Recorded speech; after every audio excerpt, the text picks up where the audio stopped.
Maomiyo ji 14 owito ngimagi kendo ji mathoth koro yudo thieth to ka nyamburko kata bas mar mbalariany ma Pwani kachiel koda nyamburko mating'o jowuoth 14 mar Nissan notuomore ma owito ngima ji mathoth.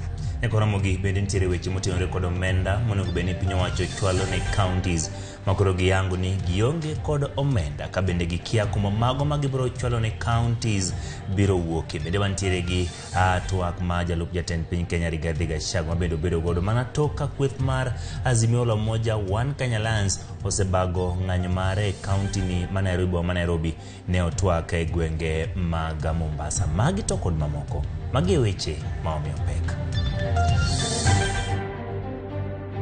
Hii gari ya wanafunzi ime lose control na ika lose brakes, ikakuja imeteremka. Bahati mbaya kukakuwa kuna Nissan ilikuwa mbele yake. Ji 14 oseyangi ne owito ngimagi e masira mar apaya ne otimore e gwenge ma Naivasha odiochieng' ma kawuono. Did you notice that women from as far as 10th floor of those buildings were pouring water, showering water?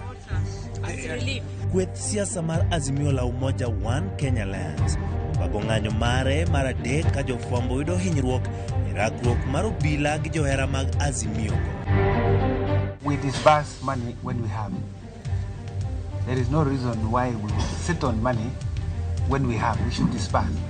Wacho ma Kenya koro wacho ni gionge pesa makata magibiro miyo counties gikia kama biro wuoki.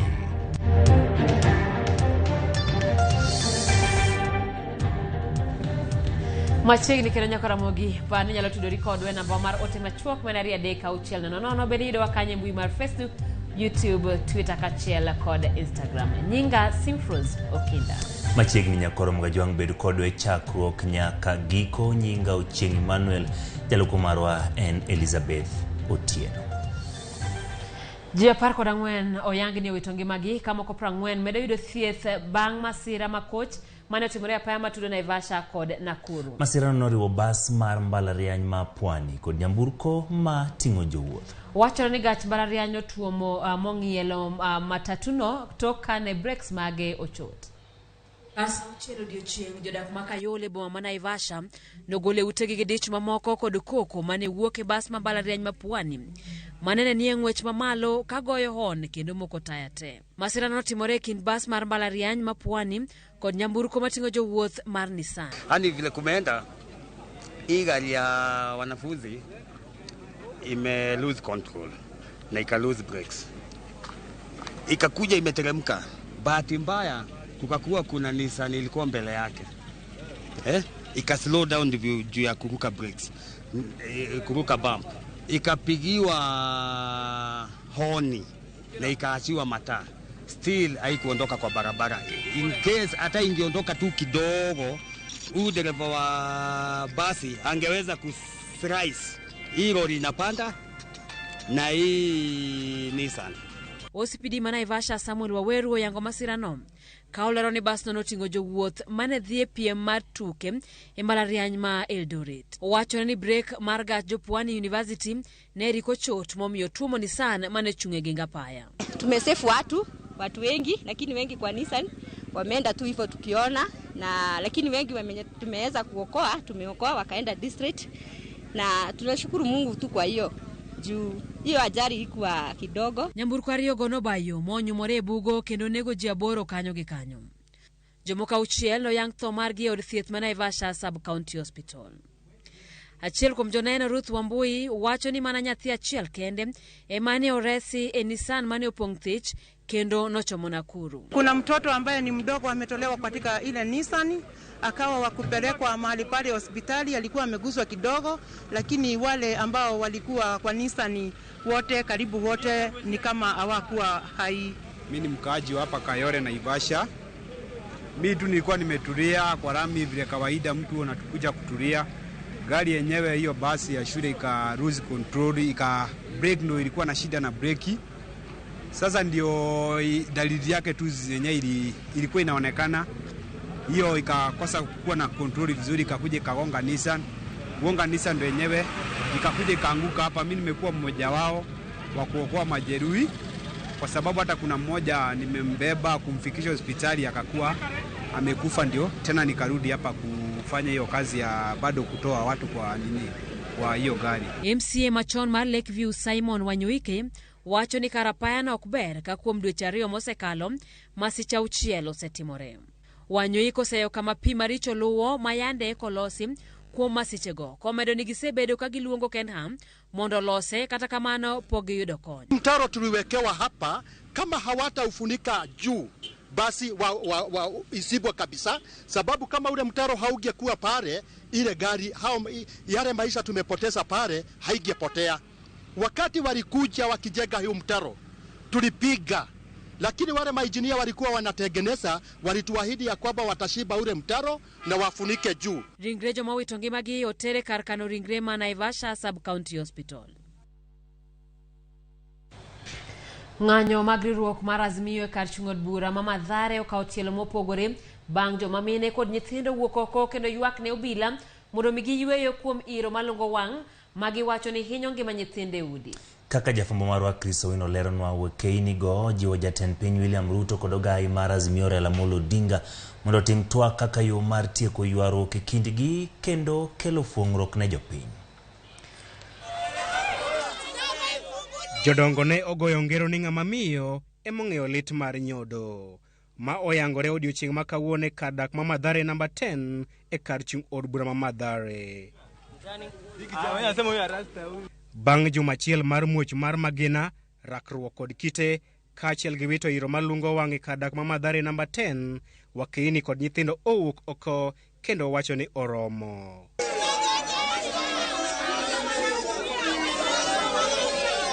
Lit ma nyithindgi osekale kaka gamo iro malungo wang' kaachiel gi hinyruok e kinde rakruok e kind johera mag Azimio kod obila onyong'o dendgi.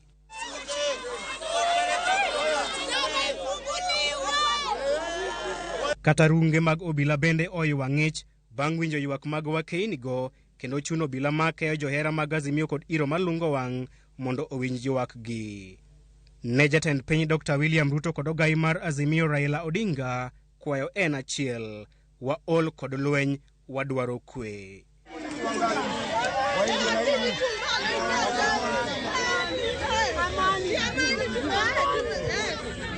Kaka jorit mag udi, joma minego okwayo jatend piny Dr. William Ruto mondo duok piny nengo chiemo ma giwacho ni sani ochopo e wi tado. Pia tutaki maandamano Ruto.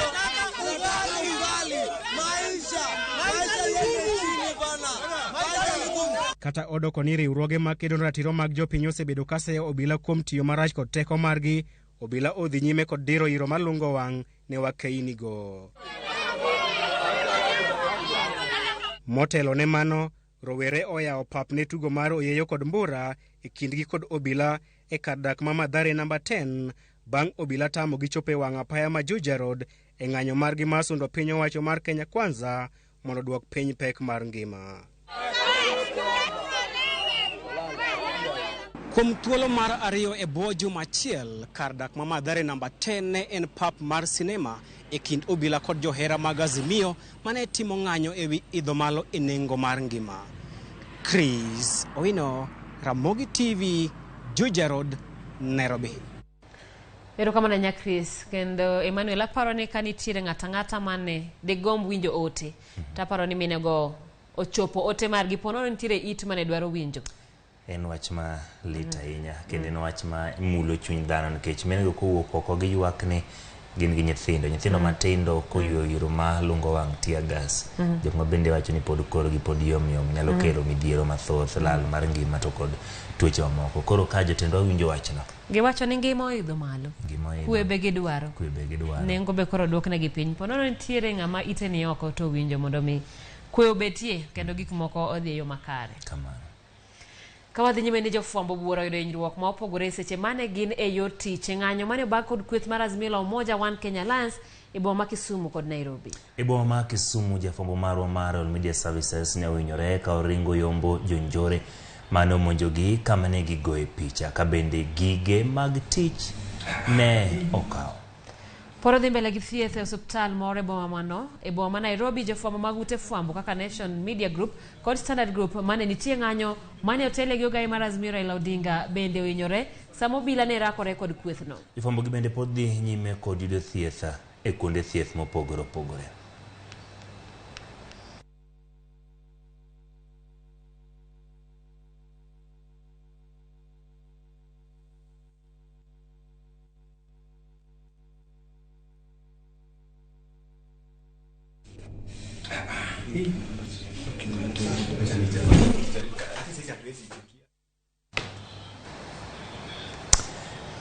En wach malit ahinya wakoyo ni jofwambo ma oyudo hinyruok go gi bed kod ngima makare ra thieth makare kendo giyud fuong'ruok wachni en gima lit ka ng'ato wuok oko mondo omi jopiny wach to kendo ichaki monje. Ok en tich mayot kata kamano wageno ni ibiro migi kata ibiro mi jofwambo ratiro margi. Jodak e boma ma Kisumu koro kwayo jatend piny Kenya mondo winj ywak margi mar nengo mar ngima mani malo. Kane giloso e ng'anyo mano ba kod kweth siasa mar Azimio la Umoja One Kenya Alliance kama bende jotelo ma kaunti no ne oyuore, jodak go medo jiwo ni gibiro dhi mbele kod ng'anyo nyaka chieng' moro winjgi. Millicent Adhiambo miyo waler mathoth. E boma ma Kisumu yore wuoth kod ohala ne ochung'.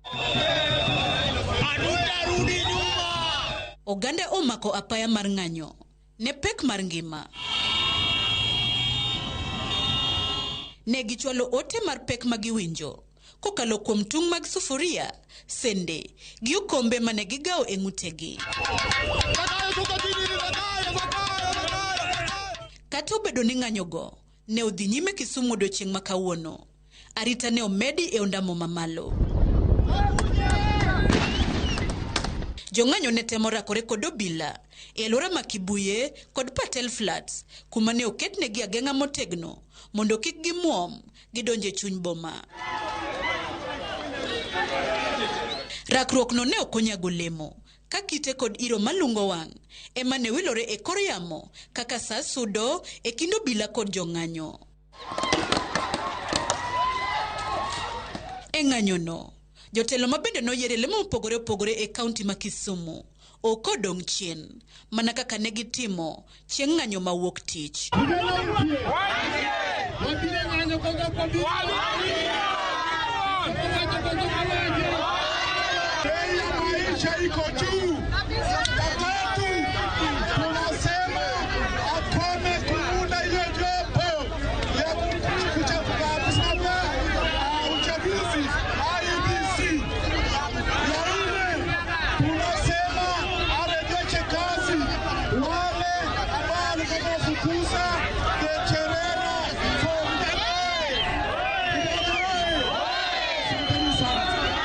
Eseche gogogo, jopiny bende okwayo piny owacho mondo winj ywakgi mondo oganda oyud fuong'ruok kotenore kod nengo ngima. Maandamano ni nwabire kalure gi ngima ma antiere godo moidho. Mogo ni malo, tem waywago no duoknwa kata bei piny. Pibe ni malo, sani bei mag udi boidho, skari bebe oidho. Uchumi ma wantiere godo ni be pesa be yudo tek. Sani tich jende kre mana kaka ging'ere kegen. Koro ere kaka wanyalo konyre Kenya waka? School fee ni malo gimoro amora. Rais bana parwa ne joma nomi kura go wato wan jogo Raila Odinga. Temnwa matek. Duoknwa gik moko chien mondo wawinje maber. Wakwa kata wambe ng'anyo ni wang'anyo nikech ngima moidho. Ok en mor marwa. Ng'anyo go odhi nyime kaka ne ochan. Kata obedo ni gavana ma Kisumu Ngire Peter Anyang' Nyong'o odiochieng' manyoro ne odwa chungo ng'anyo go apoya e kaunti no kapok ne ogo bade piny kendo yiene ng'anyo go mondo dhi nyime. Millicent Adhiambo, Ramogi TV, Kisumu County. Piny owacho e kaunti ma Kisumu to kod johala mathoth e bomano koro kwano lal bang' monj mane otimo kethi kendo yak mwandugi to kod ng'anyo ma jomaundu go ne omonjo kendo ketho gik moko e kar kano ringre manyoche koyaw kod kaunti no ma bende ne otisi ni Kwe Funeral Home. Kano ringreno ne oyawe jumani kod gavana ma Kisumu Anyang' Nyong'o. Komachielo boma nogo joma undugo ne odonje duka moro ma olal kod gimoro amora mane ginyalo kete lwetgi ma oweyo lal maduong' ne wuon ohala no. Gavana Nyong'o kwedo timbe njorego ka owuoro gino momiyo obile boma ma Kisumu ne ok ochopo mar reso kuondego kendo geng'o njore.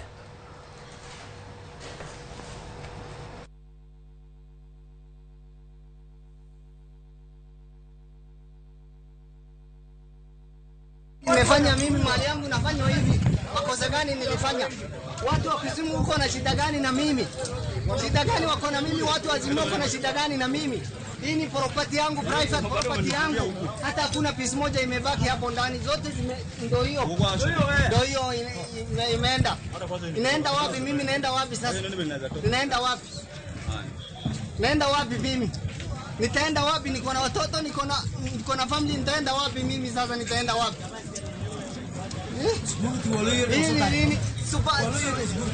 Bosi anapigia mara milioni moja simu, achukui simu, anasema nakuja mpaka inafika hivi. Wale wako hapa wanatoroka. Gari ya polisi wanaona magoti. Wanaibia gari na simama hapa wanaenda na wanaona mtu anavunja. One by one na mawe. Polisi kwa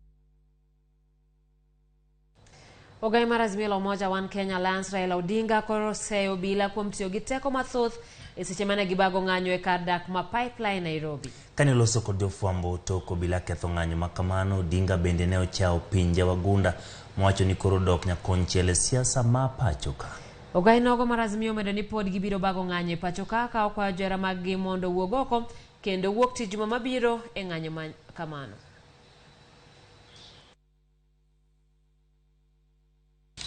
There's no reason why police should use this kind of force against unarmed citizens who are merely exercising their democratic right. And it must also be added that we were not even in the CBD. We were on the outskirts of the central business district in Nairobi. And we were just greeting the people. And you can see the people were very happy to welcome us.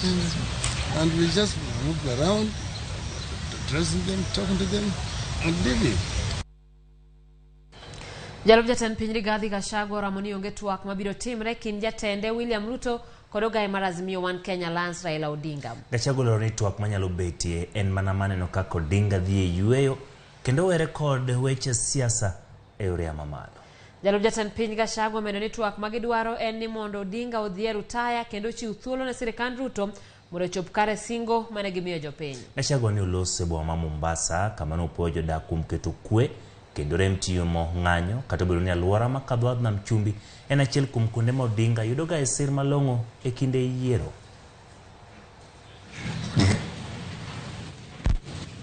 Public servants, trainers of Badari Maritime Academy to ensuring youth employability. And we are happy that most Kenyans, like the coastal people, have decided that the elections are over. Elections were won and lost, and they have moved on with their lives. As we speak, the Azimio demonstrations have been left in Kisumu and Kibra. And we want to take this opportunity to ask the people of Kisumu and Kibra to call themselves for a small meeting and ask themselves what they have to.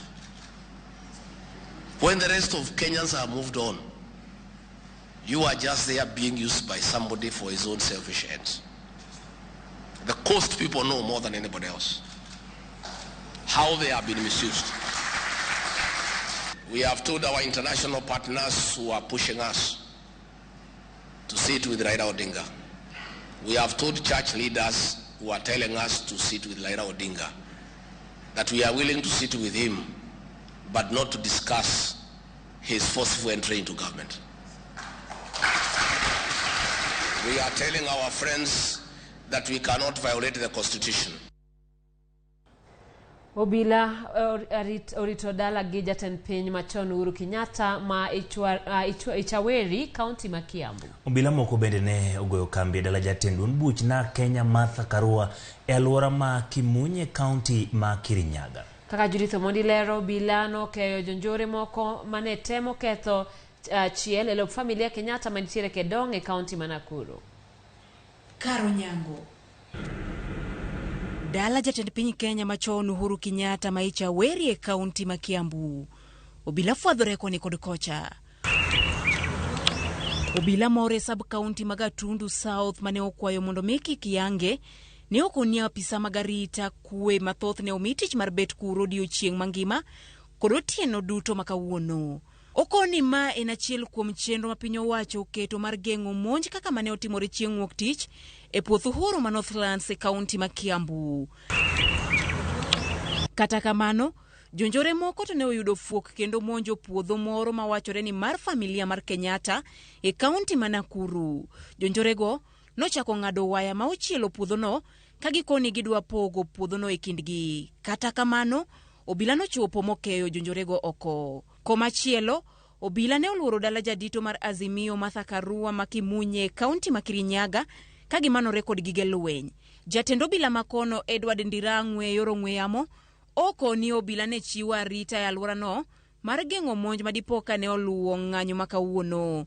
E kinde ng'anyo mar Azimio la Umoja mawuok tich jumani, jonjore makwan gi ok ong'ere ne omonjo puoth jatend piny Kenya machon ma Northlands kuma ne gikwali rombe kendo ng'ado yiende bura. Njore makamano bende ne onyiedhore kambi mar Jokodinga ka obila osingo timo nonro. Jotelo ma itudo kod njorego kata kamano okwedo chano kata siro maundu makamano. Judith Omondi, Ramogi TV.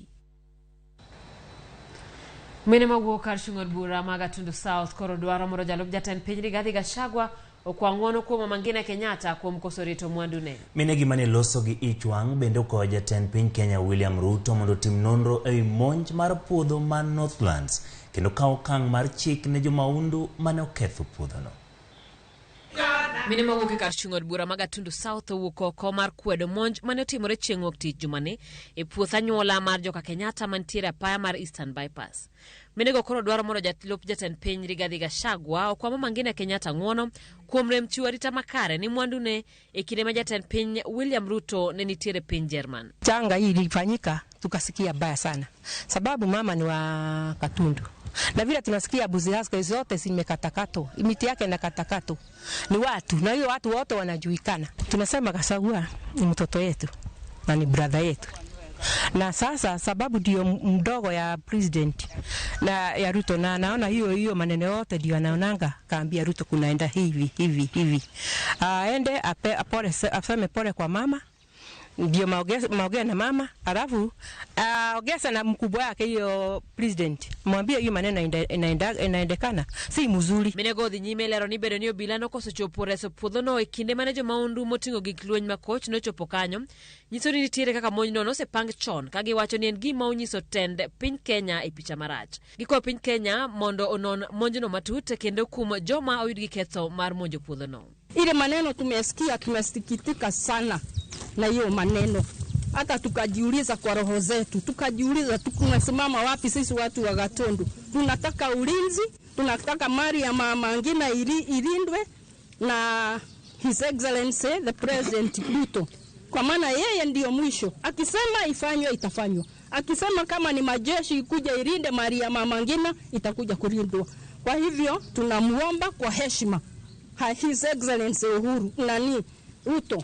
Hiyo mali ichungwe na hiyo watu waliharibu hiyo shamba wachukuriwe hatua kali. Kane ging'anyo ginga paya mamutomo kama mama ngina Kenyatta wuoke minego wacho ni anyuola mar joka Kenyatta osechulo gope mathoth e reso piny Kenya kowuok kuom loch mar jowagunda kagi wacho ni dongruok kod ber ma piny Kenya sani mong'o nokel gi anyuola mar Kenyatta kendo nego migi luor mowinjore kodgi. Serikali yejue ilitoka wapi hiyo maneno. Kwa maana sisi tunasikia sana. Tutikane hata sisi tunasikia baya sana. Mfereke hiyo maneno, serikali yejue na yejue ni nini. Na hiyo mambo inatoka wapi. Hiyo ya Kenyatta abana sumpuo kwa maana sisi tunakaa msuri hii kwa maana ya hiyo mzee. kwa maana tulipata viwasi. Kana telnegi kod Ruth Njeri Gishuri minego koro dwaro mondo piny owacho ridari tamakare ni mwandu duto mag Mama Ngina Kenyatta. Ruto tumekombea ndio president, chunga huyo mama bila kumchunga. Sisi wakina mama wamebeba Wagatundu, utatuona huko, tutakuja wote na tutachukua maandamano Gatundu mzima, na tuko tayari kama wanachunga huyo mama. Hiyo mali yake lazima ujue italipo namna gani na vile tarudishwa. Ningetaka kuomba serikali hii maneno ya mashamba izuie, manake hakuna mzazi anaenda kwa kitanda ama anasomesha mtoto yake akitaka awe maskini. Sote tunataka watoto wetu wapanuke na wawe na mali kila pahali Kenya hii. Kwa hivyo hiyo kitendo sio mzuri. Hata wale wako kwa serikali najua wako na vitu na wako na mali, na wakitoka hawatakaa hapo milele. Itafika wakati wangatuke kwa uongozi na hawataki hata mali yao iharibiwe. Kwa hivyo ningeomba wale wako kwa serikali hiyo maneno ikome na ikome kabisa. Egimaneneno ka gimano chan ojene mathoth ma okong'e nomonjo puodho mar joka Kenyatta ma Northlands manitira paya mar Eastern Bypass chieng' wuok tich jumane kendo ketho mwandu mathoth. Chenro mag loso puodho no sani dhi nyime. Ramogi dakika 25 tok saa achiel wadwani wakaw yo matin kata kamano aneno ka moko kuomu oronwa ute mopogore opogore kaluwo koda weche manyien madhi mbele. Gachagua makwacha joko wuok Rongo awacho ni ng'anyo makawuono ema gimalit ni en kako obila otimore gi dhano, obila owirakore kod jopiny. Wanonagi wapeny kama kura mane wagone Raila odhiye, sava miwacho no oyaw mondi ano chieng' kawuok Siaya. Tiagas toyo wang'wa Tasia mano Cynthia Nyalunya Dama Dagamoyo, Professor Milo the son Marco Diera kod Millicent Awuoro, Millicent Awuor aneno Ramogi TV eyo malera kabende Victor Ochok wacho ni Gachagua medo wang'o iya matek kowuoyo kako wuoyo no. Mago jok maloso e namba mar 3 no jok mantiere Facebook page mar Ramogi TV. Ng'ato ntiere kaini maluongre ni George Odwoka entiere ngu kanyadoto lit ka jopiny to inego imako ibayo gi tear gas to jonjore ma nego ji mamoko to bila oluoro kendo time gimoro kamano. George Odwoka kuom pachino. MC Apuoyo gi Lange iwacho ni iworo chal Kenya jinyore to jatend piny Kenya Ruto ling jalupne maloso gomos ne jofwambo mano yudo hinyruok e kinde mane gikelo ne jopiny kaka chenro nyimero kamano. MC Apuoyo gi Lange. Eric Okeo Kizito be aneno ka wacho kanyo weche motenore kod kwe ma onego bedie pacho kae ni kwaro mga jwang' kik idhi mabor pod wantiere kod mathoth moikoni e chenro mar Ang'ich Welo.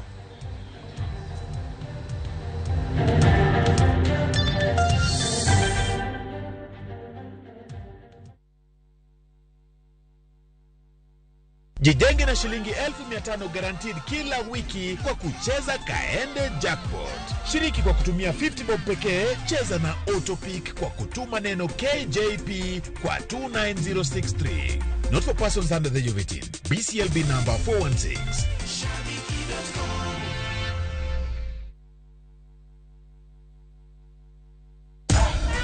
Unlike other insecticides which are imported, Bolt is primarily manufactured with locally grown pyrethrum, which means that local farmers benefit and our economy grows.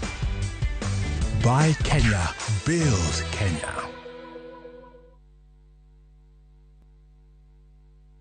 Ramogi FM komakore gi jolony mag pur gi pith gi kuonde tiegruok mathoth kelo nyasi ariyo mar tipo mag chiwo puonj gi somruok paro e weche go mag pur makare miluongo ni Farmers Forum kod puonje wi jiwo weche tiegruok miluongo ni Career Fair. Tich abich tarik 31 dwe mar adek higa niendi en Farmers Forum e Homa Bay Jua Kali Grounds kochakore saa 3 mar okinyi nyaka saa 10 ma midhiambo. Ngeso tarik 1 dwe mar ang'wen higa niendi en Career Fair e boma ma Kisumu Jaramogi Oginga Odinga Sports Ground kochakore saa 2 mar okinyi nyaka saa 10 ma midhiambo. Jolendo mag Ramogi kaka Fredi Janam, Ruth Nyajemo, Kasuku Raf kod Jamur Papa Minjaki biro bedo kanyo live. Nyasi biro bedo bende live e Ramogi FM. Nyasi osir kod Mawego Technical Training Institute, North Coast Medical Training College Mombasa, Great Lakes University of Kisumu, Siaya Institute of Technology, Yara East Africa kod mamoko mathoth.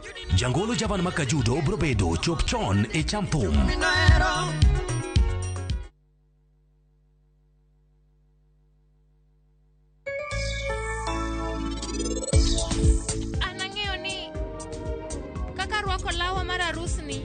An gadier ni boparo gimoro amora to kendo in okibi kendo sankar. Make your mealtime more magical. Buy any participating pack. Check under the cap to get your code and stand a chance to win free food shopping for a year, plus millions in instant cash, airtime, and shopping vouchers.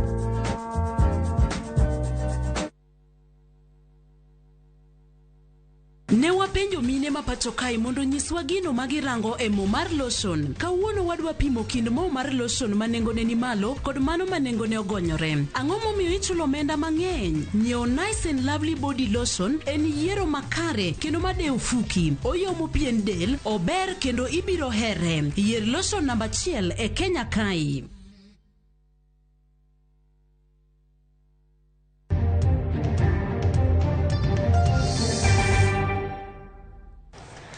Machiegni kendo nyako Ramogi pod wamenyo ng'anyo makawuono e alwora ma Nyanza kama jopuonjre ma jaigni kata japuonjre moro ma jaigni 17 yudo thieth bang' kane ochiele kod magina mong'ere kaka rubber bullet e boma ma Homa Bay. Komachielo jodak ma Migori nosoko obila manoweyogi thuolo mar timo ng'anyo kuom kinde. Jojuma olosona lipot moriwo nyaka monj e apisi mar UDA e boma ma Siaya.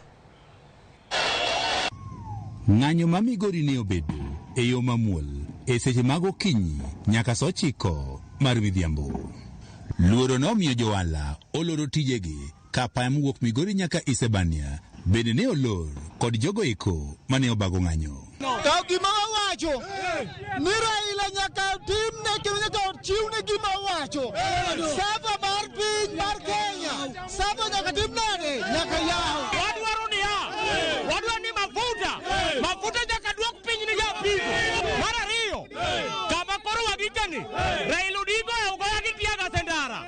Wadwaro luor ir jotelo. Obila mane timo arita e boma Migori ne oketo wengegi ka joerago mag Azimio ne dhi nyime kod ng'anyo margi e bomano. Mwachako Migori kasani mandamano mwachake Kenya en mandamano manyaka kel geno kendo nyaka okel duoko.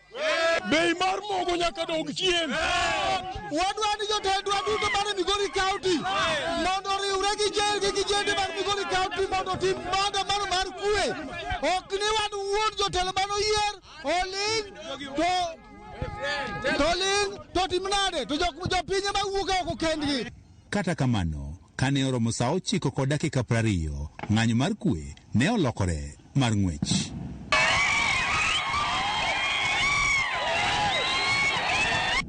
Obila ne ogolo kokgi bang' moko kuom jogo mane ng'anyo ne osokogi e kamoriko ne giyueye e karalapno mar posta e bomani ma Migori.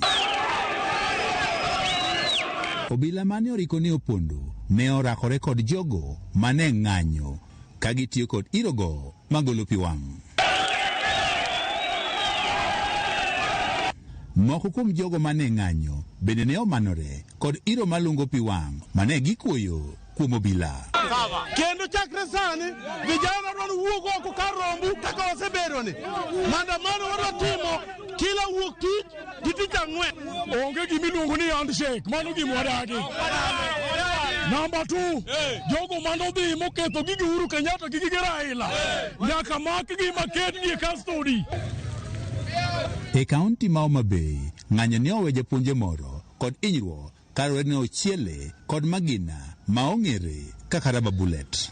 Japuonje no ma jahigni 17 ne lisasi omako bath wiye e kinde ma obila ne rakore kod rawere mane ng'anyo e kar dakno mar Shauriako. So when he was brought here, he was unconscious, but he was revived, he was stabilized. He had a cut wound on the right side of the head, which was bleeding, and the bleeding was stopped, and he got 3 stitches on that.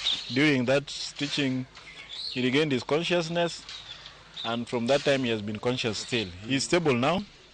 We are optimistic, very optimistic about the outlook, but because the injury was to the head, we will admit him in one of our wards for observation.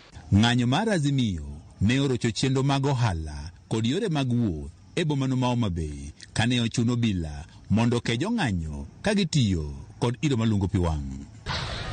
E kaunti ma Siaya, jomoko mawachore ni ne nitie ng'anyo ne omonjo kendo ketho apis maduong' mar UDA e bomano ma Siaya.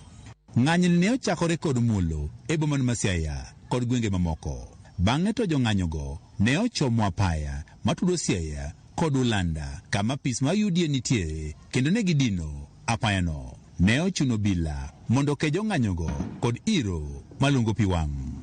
George Juma, Ramogi TV. Jomigori soko nyako bila. Wuoro. Paro ni mage joma wacho ni ng'anyo ok mit ka onge tia gas. Obilo gi tim tijgi yo mayot mar ng'anyo yor mulo kaka ne giwacho gidhi nyime gi soko bila mondo tigi tia gas. Aparo ni en tich mayot ng'ato tiyo tije ka obila obet rito jopiny sama gi ng'anyo. To kinde makoro wachako ni wasako kita paro ni koro biro bedo wach mar maudu mopogore gi wach mar ng'anyo ma katiba oyie. Wadhi nyime kama riwruok mar jopuonj mano NAT okwayo mondo mitwak mar chungo ng'anyo bedi kaluwore ni chenro kara weche mag ng'anyo serocho chenro mag somo ahinya te alwora mag chuny boma ma Nairobi kod kuonde dak ma yuto ji nitie piny. Kaka Judith Omondi lero bende nitiere skunde makoro ogo okum somo mawuok tich kod tich ang'wen kaluwore gi ng'anyo e kinde ma pod giloso yore mamoko kaka somo e yor mbui. En juma mar adek mar ng'anyo e piny Kenya ka skul achiel nyaka sani oselwar piny e kar dak ma Kibera. Ma en skul mane nitie alwora achiel kod kar lamo ma PCEA Kibera mane owang' kod jonjore mane omocho tulo Kibera otieno mar wuok tich bang' ng'anyo mar Azimio la Umoja kono.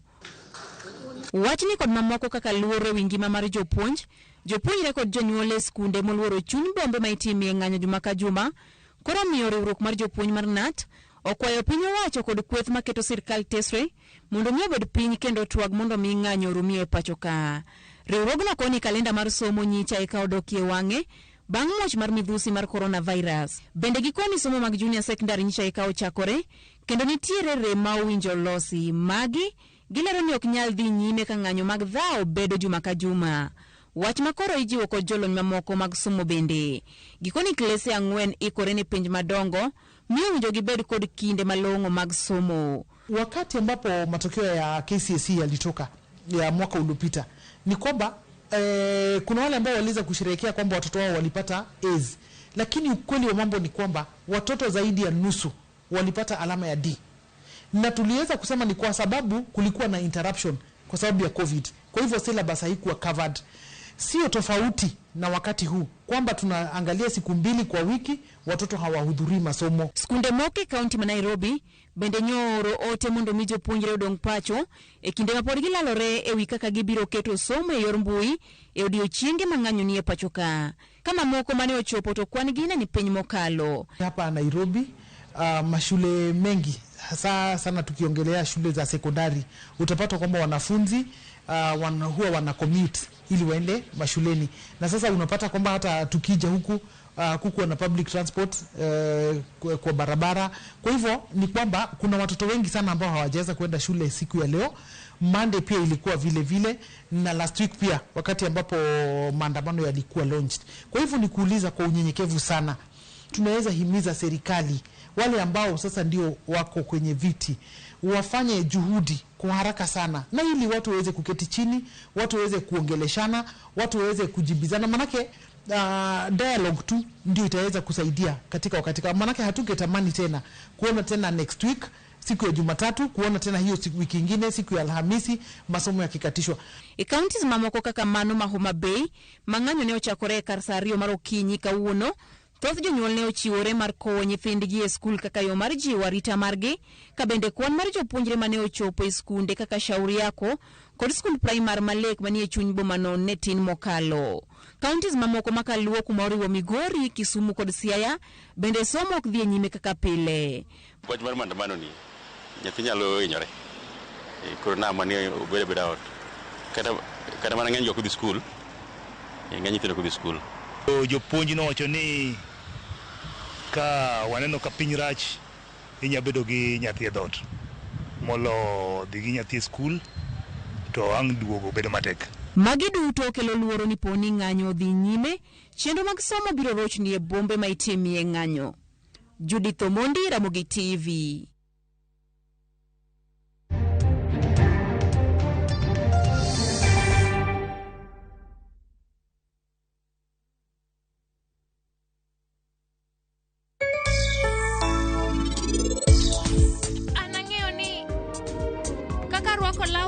dusni.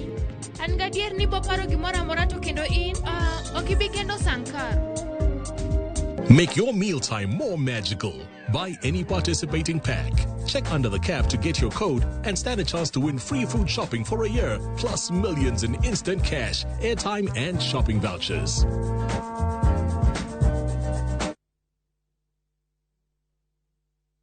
Ne wapenjo mine ma pacho kae mondo nyiswa gino magirango e mo mar lotion. Kawuono wadwa pimo kind mo mar lotion manengone ni malo kod mano manengone ogonyore. Ang'o momiyo ichulo omenda mang'eny? Nyiewo Nice and Lovely Body Lotion en yiero makare kendo madeo fuki. Oyomo pien del, ober kendo ibiro here. Yier lotion namba 1 e Kenya kae.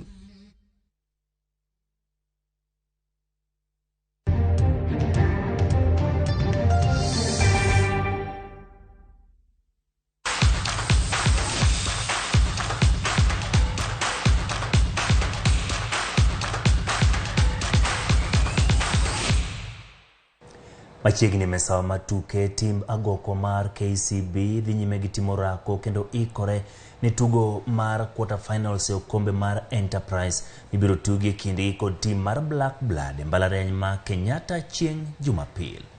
KCB pod nigi let mar ne wito kombe finals mar league maduong' mapacho kama ne giwito e lwet Cabras ka gin gi geno mar chope finals mar okombe ni kendo loyo. KCB osebedo kod chandruok kaluwore ni thoth jotugo mage nigi hinyruok kendo ok nyal siro timno yudo duoko e tuke kod kidienje mopogore opogore.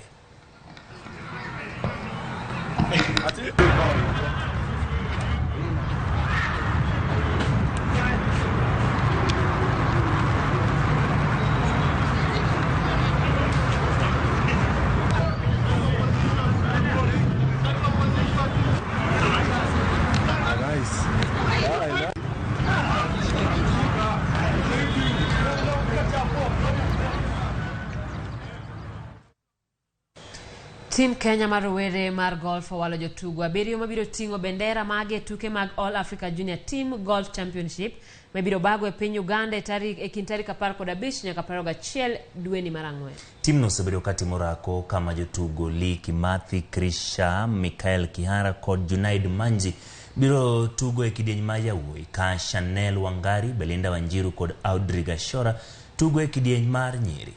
Pod gidhi nyime kod timo rako e seche ma itiego gi kaachiel kod jotugo ma jolony e tugo mar golf motelo ne piem go ma ibiro bagi Kampala e alap ma Lake Victoria Serena Golf Club.